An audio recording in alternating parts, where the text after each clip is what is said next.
Olá pessoal, tudo bom com vocês? Bom, em nosso último encontro falamos sobre o imperialismo estadunidense na América e sobre o imperialismo europeu no continente africano, na chamada Partilha da África, aquela missão civilizatória dos europeus em relação ao continente africano. Hoje é dia de falar de um outro imperialismo, imperialismo em uma outra região. Hoje é dia, pessoal, de imperialismo na Ásia. Vamos lá?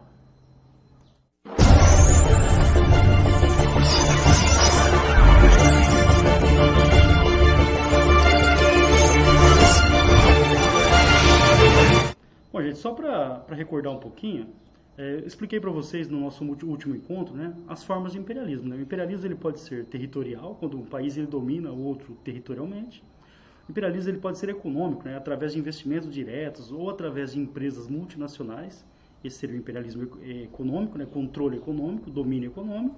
O imperialismo cultural, que é imposição cultural. Normalmente essa imposição ela acontece de um país rico em relação a um país pobre. Uma influência cultural é conhecida também como imperialismo cultural. Hoje a gente vai falar sobre o imperialismo na Ásia, principalmente o imperialismo inglês, que foi a grande potência que dominou a região. Os franceses também, os Estados Unidos também teve influência na região, mas principalmente a Inglaterra, tá? E a gente começa falando da Índia. Então, para começar a falar da Índia, para entender o processo inteiro, é bom conhecer primeiro a sociedade indiana na época. A sociedade indiana era uma sociedade dividida em castas. Para tudo, pessoal. Sociedade dividida em castas. Então você tem camadas, e essas camadas elas não se misturam, tá? Algumas têm privilégios, outras são marginalizadas. No caso da Índia, dá uma olhada. No topo da pirâmide social, que é representada por uma estrutura de um corpo, que seria o corpo do deus Brahma. Então você tem os Brahmas ou os Brahmares, que diziam ter nascido aí da cabeça, do cérebro do deus Brahma, tudo bem? Então são os privilegiados, os sacerdotes, por exemplo. Na segunda camada, ali nos braços, no tronco, você tem os kshatriyas, que são os guerreiros, e esses guerreiros eles têm o poder político, então é a camada dos guerreiros, também com certos privilégios. Aí na terceira camada, lá nas pernas, você tem os vaisyas, que são comerciantes, camponeses, proprietários de terras, artesãos, e nos pés a gente tem os sudras, que são os servos, aqueles que servem as castas superiores, tá? Então é a servidão, um modelo servil de sociedade. Os sudras eles servem as castas que são superiores, certo? E olha só que interessante, ó. A gente tem esse grupo aqui, os chamados párias. Percebam que eles estão fora do corpo, eles estão abaixo. Os párias são chamados intocáveis, marginalizados, aqueles que na sociedade indiana realizavam os piores trabalhos. Tudo bem? Então, importante para entender o processo. A sociedade indiana dividida em castas. Outra coisa importante para entender esse processo é falar sobre a religião, tá? A religião na Índia, a população é dividida principalmente entre budistas, hinduístas e islâmicos, tá? Então a população indiana ela é dividida entre budistas, hinduístas, a grande maioria da população, e também islâmicos, que é uma parte um pouco menor. Essas religiões, pessoal, elas têm, por exemplo, algumas características importantes. Por exemplo, os hindus, eles consideram uma religião politeísta e eles consideram a vaca, por exemplo, um animal sagrado. Os islâmicos, os muçulmanos, eles não comem carne de porco, por exemplo. Tá? Então, o porco ele não pode ser consumido por quem segue o islamismo. Por que eu estou comentando sobre isso? Daqui a pouquinho a gente vai entender. Tá? Então, só para repetir, ó. Quando a gente fala de religião na Índia, então temos três religiões principais. A gente vai ter o hinduísmo, a principal, o budismo e o islamismo, tá? Mas principalmente o hinduísmo, que vai ser a marca cultural desse país, tá? Lembrando, no hinduísmo a vaca é um animal sagrado. Vou continuando. A Índia, ela foi alvo dos imperialismos europeus desde lá do século XVI. Mas o que os europeus queriam na Índia no século XVI? A região que era conhecida pelos europeus como Índias na época, Índia, China, até o Japão também, era uma região que produzia muitas, que os europeus chamavam de especiarias, chamadas especiarias para os europeus. O que eram as especiarias? Por exemplo, temperos, cravo, canela, pimenta do reino, noz moscada. Eram produtos orientais, lá do Extremo Oriente, que os europeus chamavam de Índias, e que eles tinham um alto valor na Europa. Okay? Além dos temperos, você tinha porcelana, produtos de luxo, a seda, joias. Ou seja, a região das Índias, onde fica a Índia, também, né, já era explorada pelos europeus desde o século XVI, principalmente pelos portugueses, né, que deram a volta no continente africano e foram ali até a cidade de Calicut, por exemplo, ok? Para comprar essas mercadorias que eram muito apreciadas na Europa. Então, o primeiro ponto importante de atenção: a Índia já era alvo de imperialismo desde o século XVI. Imperialismo português, depois o espanhol, o inglês, o holandês, ok? Bom, no século XIX, que é o nosso alvo agora, os ingleses é que vão dominar a região. Tá? Então, é um novo imperialismo, é o novo colonialismo, imperialismo do século XIX. Qual que era o principal interesse, atenção para tudo, qual que era o principal interesse dos ingleses na Índia? A Inglaterra é o país da primeira revolução industrial. E qual que era o principal produto inglês? Os tecidos. E a principal matéria-prima? O algodão. Então, o interesse principal dos ingleses na Índia era o algodão que os indianos produziam. Esse algodão serviria para abastecer as fábricas inglesas. Então, a Inglaterra vai dominar a Índia e vai começar a comprar esse algodão dos indianos, tá? Mas aí começou uma concorrência desleal. Por quê? Os indianos, eles também tinham produção de tecidos, eles tinham uma grande produção artesanal. Só que agora, os ingleses forçaram os indianos a abrirem os seus portos. Então, os ingleses, eles vão dominar a região e vão forçar os indianos a abrirem os seus portos. E agora, os produtos da Índia, eles vão começar a concorrer com os produtos industrializados ingleses. Aí não precisa nem falar, né, gente, que essa concorrência é muito desleal. Essa concorrência é muito desleal. Então, a Inglaterra, ela domina a Índia, né, toda a sua estrutura cultural, então ela vai impor sua cultura também, mas o interesse mesmo é econômico, o interesse no algodão, no mercado consumidor indiano, e a Inglaterra vai começar a fornecer as suas mercadorias. As mercadorias inglesas começam a entrar no mercado interno indiano, e o mercado interno indiano era baseado na produção artesanal, inclusive de tecidos. Ou seja, parte da população vai empobrecer. Parte da população indiana, devido à exploração da Inglaterra, vai acabar empobrecendo. Isso vai gerar uma série de insatisfações. Insatisfação em relação à condição econômica, ao desemprego. Muita gente teve que mudar para as regiões portuárias em busca de emprego. Ou seja, a população indiana ela vai empobrecer com a dominação inglesa no século XIX. Muitas revoltas ou insatisfações começam a surgir. Aí um ponto de atenção. Para conter essas revoltas, os ingleses começaram a contratar soldados indianos, tá? Esses soldados, eles são conhecidos como cipaios. Então, presta atenção. Para conter revoltas internas, os ingleses começaram a contratar soldados indianos para reprimir indianos, tá? Esses soldados, eles são chamados de cipaios, contratados pelos ingleses. Inclusive, a Inglaterra ela tinha uma empresa, né, que administrava a região, primeiro, tá? A Companhia das Índias Orientais. E essa empresa contratava os soldados indianos, os chamados cipaios, para reprimir a população indiana. Soldados indianos reprimindo a população indiana. Só que a insatisfação ela vai crescer bastante, tá?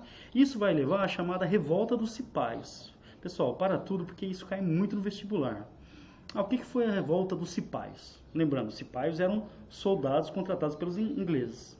Esses soldados e a população em geral começam a ficar descontente com a dominação inglesa. Por que estavam descontentes? Tem uma listinha ali, ó. Os impostos altos que os ingleses cobravam, a pobreza, a miséria que foi gerada pelo domínio inglês, pelo domínio imperialista inglês, mistura, atenção a isso, ó. Isso serve para aquele ponto inicial da aula, mistura de diferentes castas dentro, né, das tropas inglesas. Por exemplo, eles contratavam os soldados e misturavam pessoas de castas diferentes. Os indianos não aceitavam isso. Por exemplo, misturavam os intocáveis com membros de outras castas. Isso gerou uma grande satisfação. Agora tem esse ponto aqui que está em negrito que é muito importante. Ó. Os ingleses, eles utilizavam para limpar as armas, né, para lubrificar as armas, eles usavam gordura de porco. Olha só, gente. Os ingleses usavam gordura de porco para lubrificar, para dar manutenção nas suas armas. E lembrando que os muçulmanos, eles não consomem o porco, eles não usam a carne do porco nem a gordura do porco. Isso gerava insatisfação. Mas o principal mesmo, assim, os ingleses eles tinham peças das roupas, as botas, por exemplo, que eram feitas de couro de vaca. E na religião hindu, no hinduísmo, a vaca é um animal sagrado. Então você tem lá os soldados ingleses, nas suas vestimentas, couro de um animal sagrado na Índia. Tudo isso vai gerando insatisfações. Tá? Então você tem os impostos, o empobrecimento da população, a mistura de pessoas de várias castas, né, no exército que os ingleses formaram. o uso de gordura de porco, o uso do couro da vaca, que é um animal sagrado, gerou insatisfação. Essa satisfação ela vai explodir com a chamada revolta dos cipais. Então os cipais, que eram contratados dos ingleses, se revoltaram contra o governo inglês. Tá? Aí qual que foi a reação da Inglaterra? A Inglaterra reprimiu duramente essa revolta e, ao contrário, ela ampliou sua dominação, impondo a religião, impondo uma educação europeia para a região também. Ou seja, o resultado da revolta dos cipaios foi a derrota dos indianos e a ampliação do domínio inglês. Tanto que a Índia ela foi incorporada ao Império da Inglaterra, né, passou a fazer parte do Império da Rainha Vitória, e a dominação inglesa na região, pessoal, ela vai até 1947, olha só. Então, ali depois da Segunda Guerra Mundial, certo? Então, esse foi o imperialismo inglês na Índia, tá? Que teve ali a revolta dos cipais como principal ponto de reação a essa dominação. Agora a gente vai para China. Vamos lá, Xing Ling, pessoal, China. Bom, a China também é um país de cultura milenar, atenção a isso. Ó. Nessa época, a China já tinha 400 milhões de habitantes. Hoje ela tem 1 bilhão e 300 milhões aproximadamente. Mas já na época ela tinha 400 milhões de habitantes. Então era o país mais populoso do planeta já. Então é um grande mercado consumidor. Lembrando que os países imperialistas europeus, eles queriam o quê? Novos mercados consumidores. Então a China era uma grande oportunidade. Só que a China ela não queria abrir seu mercado. Então ela fechava o seu mercado, ela exportava mercadorias, mas não deixava as mercadorias entrarem no seu território. Então o que os chineses vendiam? Tá ali a listinha, ó. Eles vendiam chá, porcelana, seda, e eles importavam poucos produtos dos ingleses, da Europa em geral. Então, a China, ela mantinha o seu mercado fechado, tinha lá uma produção artesanal de chá, de porcelana, de seda, mas o seu mercado era fechado para os produtos internacionais. Ela exportava e comprava pouco. Os ingleses, eles estavam incomodados com isso. Aí o governo inglês, né, através dos seus administradores, da Companhia das Índias Orientais, tiveram a seguinte ideia, ó. Que tal a gente traficar ópio para a China? Ah, mas o que é o ópio? Ópio é uma droga extraída de uma flor chamada papoula. Então, os ingleses, o governo inglês, começou a traficar drogas para a China. Vocês não ouviram mal. O governo inglês, diante do mercado fechado chinês, o governo inglês ele descobriu uma droga na região e ele começou a vender essa droga para os chineses. E muitos chineses ficaram viciados. O que os ingleses faziam? Eles trocavam a droga por produtos da China, ou seja, para diminuir aquela diferença da balança comercial.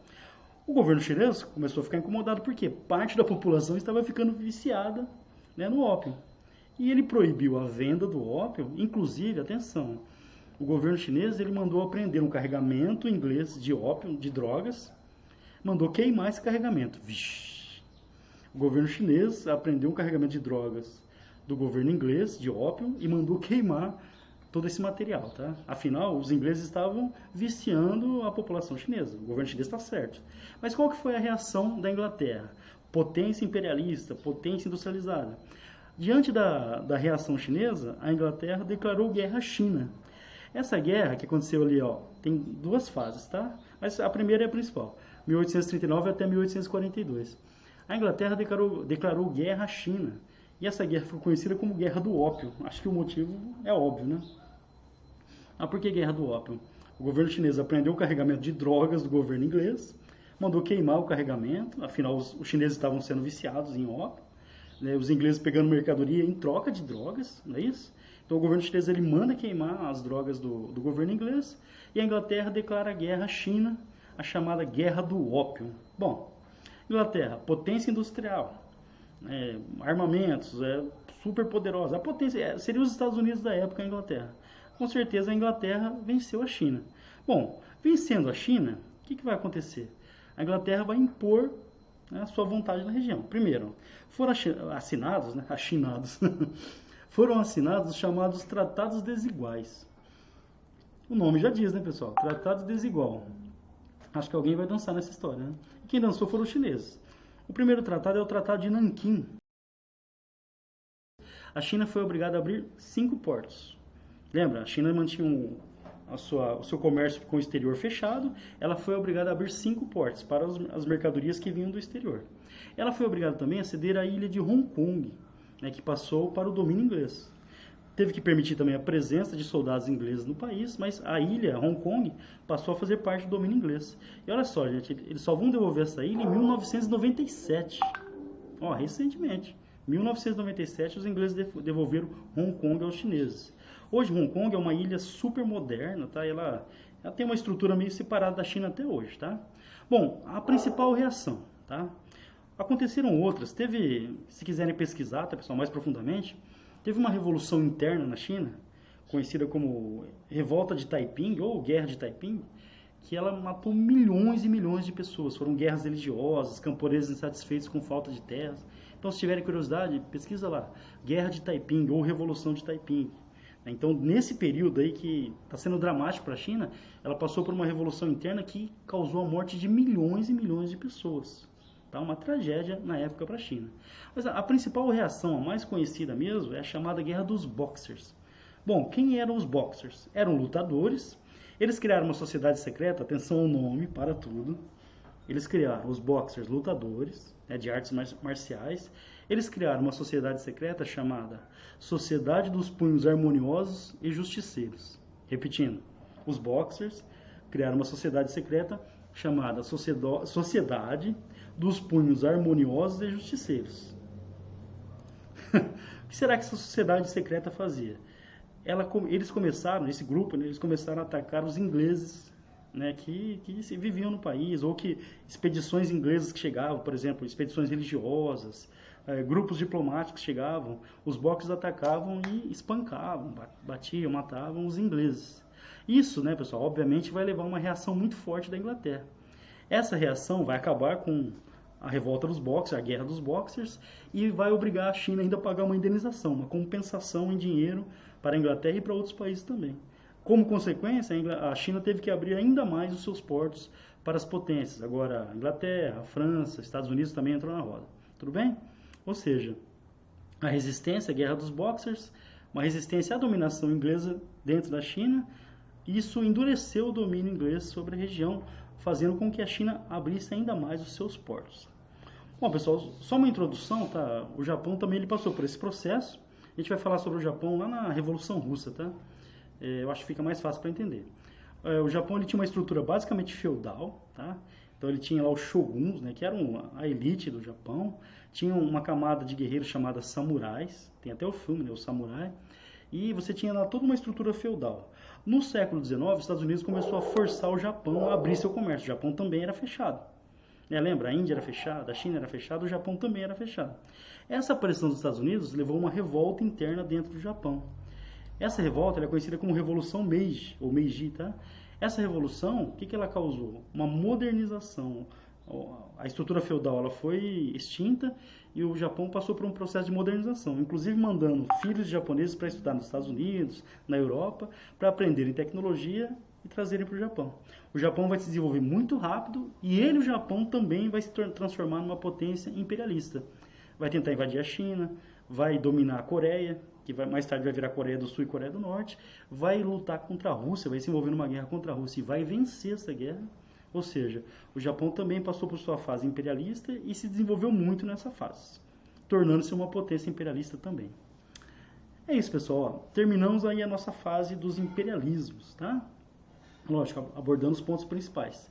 Falamos dos Estados Unidos, na América, dos europeus em geral na África e dos europeus agora na Ásia, principalmente com a Inglaterra, né? Na Índia e na China. Bom, para tudo, para nossa próxima aula a gente vai falar sobre a Primeira Guerra Mundial, tá? Então, uma das manchas aí na nossa história. E a Primeira Guerra Mundial é consequência de todo esse processo que a gente está tratando agora. A Primeira Guerra Mundial vai ser consequência desse processo imperialista. Beleza, pessoal? Só que isso é assunto para a nossa próxima aula. Bom, não esqueçam, página do Professor Fabião no Facebook, @professor Fábio Faizan, conta do Professor Fabião no Instagram, @professor Fabião, tá bom? No Twitter, Professor Fábio Faizan também. E inscreva-se no canal, compartilhe, sininho de notificações, ajuda a compartilhar o canal. Tudo bem, pessoal? Precisar de qualquer coisa, é só entrar em contato. Beijo. Vamos juntos construir a história. Vamos lá?